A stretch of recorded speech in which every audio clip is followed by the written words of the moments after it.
فرمایا میرے بندے اگر تو اتنے گناہ کر بیٹھے کہ گناہ کرتے کرتے تیرے گناہ آسمان تک لگ جائیں، کوئی بھی نہیں کر سکتا، لیکن اللہ تعالیٰ اپنی رحمت سمجھاتے ہیں کہ میرے بندے اگر تو اتنے گناہ کر بیٹھے کہ گناہ کرتے کرتے تیرے آسمان کو گناہ لگ جائیں اور پھر ایک بار ہاتھ اٹھا کر کہہ دے اللہ میرے گناہوں کو معاف کر دے تو میں معاف کر دوں گا، مجھے کوئی پرواہ نہیں۔ اللہ کا نام تواب ہے، تواب مانے بار بار توبہ کا قبول کرنے والا۔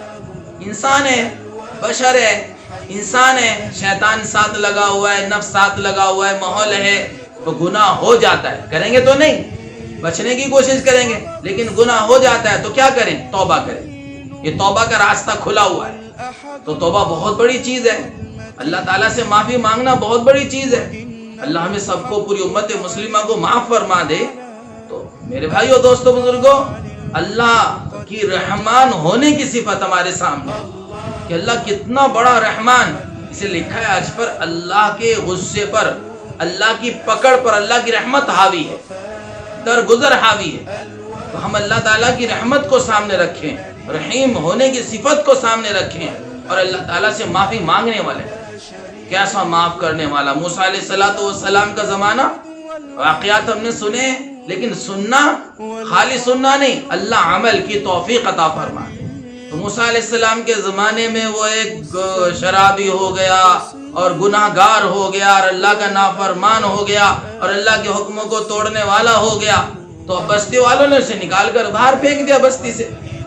اب اس کی موت کا وقت آ گیا، اب اس نے چاروں طرف دیکھا، اسے کوئی نظر نہیں آیا، پھر اس نے اللہ کو پکارا، اللہ سننے والا، جاننے والا، رحمان و رحیم، کہ اللہ اب تو کوئی بھی نہیں ہے، بس میں تجھے سناتا ہوں، اللہ تو مجھے معاف کر دے۔ یہ کہتا کہتا دنیا سے چلا گیا۔ تو اللہ ایسا رحمان و رحیم کہ موسیٰ علیہ السلام پہ وحی آئی کہ ہمارے ایک ولی ہے، جنگل میں پڑا ہوا ہے، جا کر اس کے جنازے کی نماز پڑھاؤ اور بنی اسرائیل سے کہہ دو جو بھی اس کی نماز پڑھیں گے ہم ان کی بھی مغفرت کر دیں گے۔ رحمان و رحیم ہے، کیا کہنے میرے رب کے۔ اللہ تعالی ہمیں اس کی توفیق دے، ہم اللہ کو پہچانے، اللہ کی معرفت کو حاصل کریں۔ تو کیا فرمایا کہ موسیٰ علیہ السلام بنی اسرائیل کو لے کر پہنچے جنگل میں، دیکھا وہ گناہ گار، خطا کار انسان۔ تو قوم نے کہا کہ جی کیا بات ہے، یہ تو وہی شخص ہے اور اللہ کہتے ہیں ولی ہے، تو اللہ کیا ماجرا ہے؟ تو فرمایا تھا تو گناہ گار ہی، نافرمانی، لیکن جب اس کی موت آئی اس نے مجھ سے توبہ کی، اس نے مجھ سے معافی مانگی، اس نے مجھ سے اپنی مغفرت کا سوال کیا تھا۔ اگر یہ پورے تمام انسانوں کی مغفرت مانگتا تو میں سب کو معاف کر دیتا۔ تو ایسا معاف کرنے والا اللہ، ہم نے اللہ سے تعلق نہیں جوڑا۔ تو ایسے رحیم و کریم اللہ سے تعلق جوڑنا سب سے بڑی ذمہ داری، سب سے بڑا کام ہے یہ کہ اللہ سے تعلق جوڑو۔ جس رب العالمین نے ہم پر اتنے احسان کیے ہیں، بے شمار نعمتیں ہمیں عطا فرمائی ہیں، بے شمار خزانے ہمیں دیے ہیں، بے شمار ہماری چاہتیں اللہ پوری کرتا ہے اور نعمتوں پر نعمتیں ہمیں دیتا ہے۔ کیسا معاف کرنے والا! وہ ایک شخص تھا بت پرست، 70 سال گزر گئے، یا صنم یا صنم یا صنم یا صنم کہتے کہتے ایک دن بھول سے نکلا یا صمد یا صمد، تو آواز آئی لبیک یا عبدی، اللہ بھی اللہ ہی ہے۔ یوں فرمایا جب بھی بندہ پکارتا ہے اللہ کی طرف سے آواز آتی ہے کہ تم نے کہا یا اللہ، اللہ نے سن لیا۔ تو ہم یا اللہ کہتے کہتے تھک جائیں گے، ادھر سے جواب آتا ہے۔ جب بندہ کہتا ہے یا اللہ تو 70 مرتبہ جواب آتا ہے لبیک یا عبدی، حاضر میرا بندہ۔ تو کریم و رحیم اللہ، ہم اللہ اللہ کہتے تھک جائیں گے، ادھر سے جواب آتے آتے ہم 1000 بار کہیں گے تو 70,000 مرتبہ اور بے شمار مرتبہ ادھر سے جواب آئے گا۔ ہم نے اللہ سے تعلق نہیں جوڑا، اس لیے ہمیں اللہ کا تعلق نصیب نہیں ہے، اس لیے ہمیں اللہ کہنے مزہ نہیں آتا۔ اللہ والوں کی زندگیاں، ساری زندگی اللہ اللہ کا نام لیتے ہوئے گزر جاتی ہیں۔ اللہ ہمیں اس کی لذت نصیب فرما دے، دعا میں اللہ ہمیں ذکر کی لذت نصیب فرما کہ اللہ کا نام لینے میں مزہ آنے لگے۔ تو میں نے عرض کیا وہ یا سمد لبیک یا عبدی، حاضر میرے بندہ۔ فرشتوں نے کہا یا اللہ یہ تو آپ کو جانتا ہی نہیں ہے، آپ اس کی زبان سے بھول سے نکل گیا، یا اللہ آپ کا نام بھول سے نکلا ہے کہ میں تو 70 برس سے انتظار کر رہا تھا، ایک بار تو رہے، میرا نام اس نے لیا ہے، میں تو اس کی سنوں گا۔ ایسا سننے والا، ایسا جاننے والا رحیم و کریم اللہ۔ حضرت عمر رضی اللہ عنہ کا زمانہ، وہ ایک گویا تھا، گانا بجانا کیا کرتا تھا۔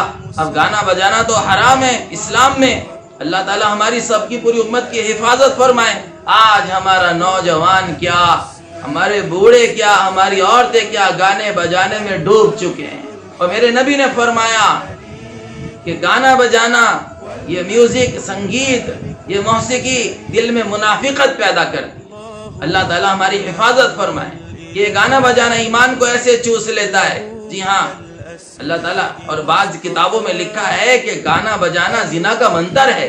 اللہ اس سے حفاظت فرمائے پوری امت کی، ہم سب کی۔ اب وہ شخص بوڑھا ہو گیا، حضرت عمر رضی اللہ تعالیٰ کا زمانہ، جب وہ بوڑھا ہو گیا تو اس کی آواز خراب ہو گئی۔ اب وہ جب گاتا بجاتا تھا تو لوگ سنتے تھے تو کچھ دے دیتے تھے، جب آواز خراب ہو گئی تو لوگوں نے سننا چھوڑ دیا۔ اب آئے فقر، بھوک اور پریشانی اور دقت۔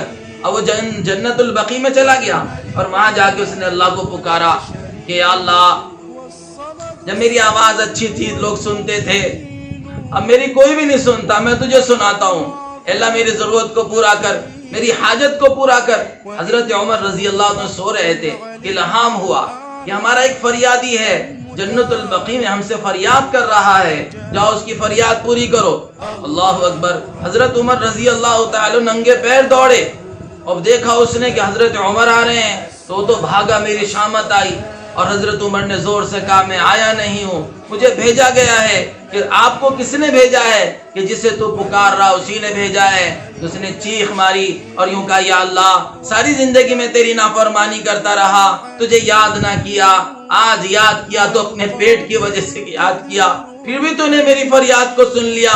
یہ کہتے کہتے دنیا سے چلا گیا۔ ایسا رحمان اللہ، ایسا رحیم اللہ، تو اس سے تعلق جوڑنا، اس سے معافی مانگنا۔ اس لیے فرمایا کثرت سے استغفار کیا کریں۔ استغفار، میرے نبی نے فرمایا جس کا مفہوم ہے جو کثرت سے استغفار کرے اللہ تعالیٰ اس کے لیے ہر تنگی میں راستہ نکال دیتے ہیں۔ جو کثرت سے استغفار کرے اللہ تعالیٰ اس کو غیب سے روزی عطا فرماتے ہیں، ہر تنگی میں اس کے لیے راستہ نکال دیتے ہیں، پریشانیوں کو دور کر دیتے ہیں اور غموں سے نجات عطا فرماتے ہیں اور گناہوں کو معاف کر دیتے ہیں۔ اس کے علاوہ بے شمار فائدے ہیں۔ تو اللہ تعالیٰ ہمیں استغفار کرنے والا بنائے، توبہ کرنے والا بنائے، ہم اپنی زندگی کے اندر اس کا معمول بنائیں۔ استغفار ہماری زندگی کا ایک حصہ بن جائے، توبہ کرنا ہماری زندگی کا ایک حصہ بن جائے۔ جیسے ابو ہریرہ رضی اللہ تعالیٰ کے بارے میں سنا، روزانہ 12,000 بار استغفار کیا کرتے۔ تو کیا کریں؟ آج سے توبہ کریں، اے اللہ ہمیں معاف کر دے۔ آج ہاتھ اٹھا کر کہہ دیں اللہ تعالیٰ سے، اے اللہ ہمیں معاف کر دے، آج کے بعد ہم کوئی گناہ نہیں کریں گے۔ رات کو سونے سے پہلے تھوڑی دیر بیٹھ جایا کریں بستر پر، سارے دن کا جائزہ لیا کریں کہ آج میں نے کتنے گناہ کیے، کتنی نافرمانیاں کی، کتنے اللہ کے حکموں کے خلاف چلا، کتنی نمازیں قضا کی، کتنا جھوٹ بولا، کتنا دھوکہ دیا، کتنی بد نظری کی۔ پورے دن کا جائزہ لیں، غور کریں پورے 24 گھنٹے پر، اور پھر رات کو توبہ کر کے سوئیں۔ پتہ نہیں اگلا دن نصیب ہونا ہو، پتہ نہیں صبح کو اٹھوں گا کہ نہیں اٹھوں گا، پتہ نہیں رات کو سوتے سوتے۔ کتنے لوگ ہیں صبح کرتے ہیں شام نہیں کرتے، اس سے پہلے دنیا سے چلے جاتے ہیں، اور کتنے لوگ ہیں شام کرتے ہیں صبح ہونے سے پہلے بلاوا آ جاتا ہے۔ ہمارے ساتھ بھی کچھ ایسا ہی ہونے والا ہے۔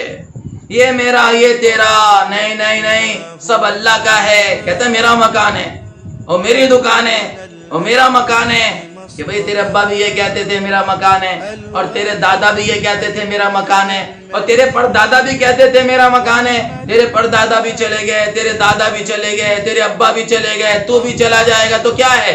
مسافر خانہ ہے۔ جی ہاں، دھوکے کا گھر ہے، مچھر کا پر ہے، مکڑی کا جالا ہے، ختم ہو جانے کا جہان ہے، مٹ جانے کا جہان ہے، ٹوٹ جانے کا جہان ہے۔ اجل ہی نے چھوڑا نہ کسرا نہ دارا، اسی سے سکندر صفاتے بہارا، ہر ایک لے کے کیا کیا نہ حسرت سدھارا، پڑا رہ گیا سب یوں ہی ٹھاٹ سارا، جگہ جی لگانے کی دنیا نہیں ہے۔ جی ہاں، جگہ جی، یہاں جینا لگاؤ، کپڑوں سے جینا لگاؤ، کھانے سے جینا لگاؤ، مکانوں سے جینا لگاؤ، گاڑیوں سے جینا لگاؤ، سامانوں سے جینا لگاؤ، زیوروں سے جینا لگاؤ۔ کیوں؟ کہ جگہ جی لگانے کی دنیا نہیں ہے، یہ عبرت کی جا ہے، تماشا نہیں ہے۔ وہ آخرت آ رہی ہے، وہ قیامت آ رہی ہے، وہ موت آ رہی ہے، وہ قبر کا گڑھا تیار ہے، وہ قیامت کا دن تیار ہے۔ ایک ایک پل کا حساب دینا ہے۔ امی سے چھپا لیا، اللہ سے تو نہیں چھپا سکتا۔ ارے ابو سے چھپا لے گا، دوستوں سے چھپا لے گا، جب تو رات کی تنہائیوں میں گناہ کر رہا تھا، جب تو چھپ کر بے حیائی کے نظارے دیکھ رہا تھا، جب تو نے لوگوں سے چھپا کر گناہ کیے، نافرمانیاں کی، تو تیرا رب تجھے دیکھ رہا تھا۔ اور قیامت میں اللہ کو حساب دینا ہے، جی اللہ کو حساب دینا ہے، اللہ کو حساب دینا۔ رب العالمین جو سب کچھ جانتا ہے، جو رات کے اندھیروں میں اس طرح دیکھتا ہے جیسے دن کے اجالوں میں دیکھتا ہے، چھپا ہوا بھی ظاہر، ظاہر بھی ظاہر، اندھیرے میں بھی ایسے دیکھتا ہے جیسے اجالے میں دیکھتا ہے۔ اس لیے اللہ کو پہچانے۔ تو کیا فرمایا؟ اجل ہی نے چھوڑا نہ کسرا نہ دارا، اجل موت کو کہتے ہیں، اجل ہی نے چھوڑا نہ کسرا نہ دارا، اسی سے سکندر صفاتے بہار، سکندر موت سے ہار گیا۔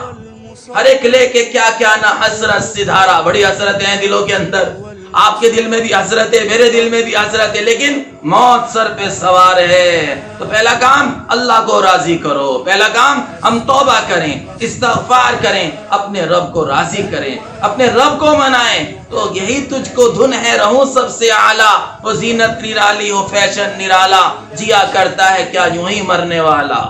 تجھے حسن ظاہر نے دھوکے میں ڈالا، جگہ جی لگانے کی دنیا نہیں ہے، یہ عبرت کی جا ہے تماشا نہیں ہے۔ تجھے پہلے بچپن نے برسوں کھلایا، بچپنا گزر گیا، تجھے پہلے بچپن نے برسوں کھلایا، جوانی نے پھر تجھ کو مجنوں بنایا۔ یہ جوانی کا زمانہ کریم زمانہ ہوتا ہے، اس کی حفاظت کریں۔ یہ جوانی کا زمانہ کریم زمانہ ہے، اس لیے قیامت کے دن الگ سے سوال ہوگا، جوانی کہاں گزاری؟ تجھے پہلے بچپن نے برسوں کھلایا، جوانی نے پھر تجھ کو مجنوں بنایا، بوڑھاپے نے آنکھیں بھی کیا کیا ستایا۔ اب آنکھیں کمزور ہو گئی ہیں، اب چہرے پہ جھریاں پڑ رہی ہیں، اب بال سفید ہو رہے ہیں، اب کمر دکھنے لگی ہے۔ یہ بڑھاپے کی علامتیں۔ لاکھ کوشش کر تو جوان رہے، لاکھ داڑھی کالی کر، لیکن تیرا بڑھاپا آ کر رہے گا، یہ کمزوریاں آ کر رہیں گی، کیونکہ جانا ہے۔ تجھے پہلے بچپن نے برسوں کھلایا، جوانی نے پھر تجھ کو مجنوں بنایا، بڑھاپے نے آنکھیں بھی کیا کیا ستایا، اجل تیرا کر دے گی بالکل صفایا، اجل تیرا کر دے گی بالکل صفایا۔ موت آئے گی، آ کر لے جائے گی۔ ماں کا رشتہ ختم، باپ کا رشتہ ختم، بیوی بچوں کے رشتے ختم، جن کی وجہ سے اپنی آخرت خراب کی۔ میرے بھائیو دوستو بزرگو، ہم سب اس کی تیاری کریں، ہم دنیا کی وجہ سے اپنی آخرت خراب نہ کریں، آخرت کو سامنے رکھ کر چلیں، اللہ کے حکموں کو سامنے رکھ کر چلیں، پیارے نبی صلی اللہ علیہ وسلم کے طریقوں کو سامنے رکھ کر چلیں۔ آج سے زندگی بدل دیں، سوچ اور خیالات بدل دیں، اور آج سے استغفار کی کثرت کریں۔ اللہ تعالی ہم سب کو عمل کرنے کی توفیق عطا فرمائے۔ مزید بیانات کے لیے چینل کو سبسکرائب کریں۔